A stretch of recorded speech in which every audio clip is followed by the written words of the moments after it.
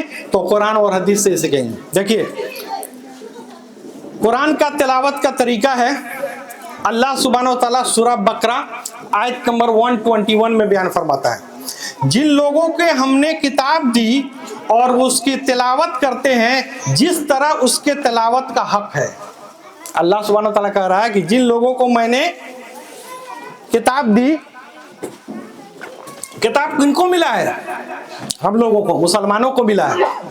تو وہ لوگ تلاوت کرتے ہیں اس طریقہ سے جس طریقہ سے تلاوت کرنے کا حق ہے, اور وہی لوگ اس پر ایمان لاتے ہیں. اور جو لوگ تلاوت کو اس کے حق کے حساب سے تلاوت کریں گے وہی اس پر کیا کریں گے؟ ایمان لائیں گے. وہی ایمان لانے کا طریقہ بھی ہے. اور جو کوئی اس کا انکار کرتا ہے تو وہی خسارہ پانے والا ہے. اور جو لوگ اس کو انکار کر دیا وہ لوگ نقصان میں ہے, خسارہ میں ہے اور جہنم میں جانے والا ہے. تو قرآن کو اللہ سبحانہ و تعالیٰ کہہ رہا ہے کہ اس طرح پڑھیے جس طرح سے پڑھنے کا حق ہے, اس طرح تلاوت کیجئے جس طرح سے تلاوت کرنے کا حق ہے. تو اب یہ تلاوت کرنے کا حق کون بیان کرے گا؟ یہ رسول صلی اللہ علیہ وسلم بیان کریں گے, ہمارے مولوی صاحب نہیں بیان کریں گے. اس لیے کہ اللہ تعالیٰ, ابھی آیت ہم نے پڑھا کہ اللہ تعالیٰ نے کہا نبی کریم صلی اللہ علیہ وسلم سے کہ آپ کھول کھول کر بیان کیجئے, پبلک کو غور فکر کرے, سوچے سمجھے, اس کے حساب سے زندگی گزارے.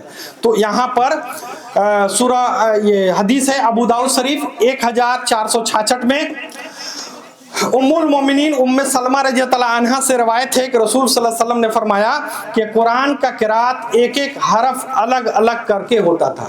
یعنی رسول صلی اللہ علیہ وسلم جب قرآن کی تلاوت کرتے تو ایک ایک حرف الگ الگ, یعنی صاف صاف سمجھ میں آتا تھا. آج آپ حرم کا قرآن تلاوت آپ کھولیے, آپ کو ایک ایک حرف سمجھ میں آئے گا.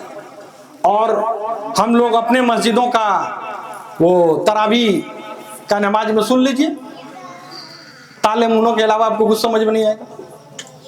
تو کہاں حق ادا کر رہے ہیں تلاوت کا؟ تلاوت کا حق ادا کرنا ہے, یعنی ٹھہر ٹھہر کر ایک ایک لفظ صاف ستھرا پڑھنا ہے. پہلا پوائنٹ. دوسرا پوائنٹ میں ابو داؤد شریف کے اندر میں یہ حدیث سے بھی اور حضرت برا بن عازب بیان کرتے ہیں کہ رسول صلی اللہ علیہ وسلم نے فرمایا اپنی آوازوں کو قرآن کے ساتھ زینت دو, یعنی خوبصورتی کے ساتھ پڑھنا ہے. زینت, خوبصورتی, جتنا بہترین تم اپنے آواز کو قرآن کے ساتھ دے سکتے ہو اس طریقہ سے اس کو پڑھو.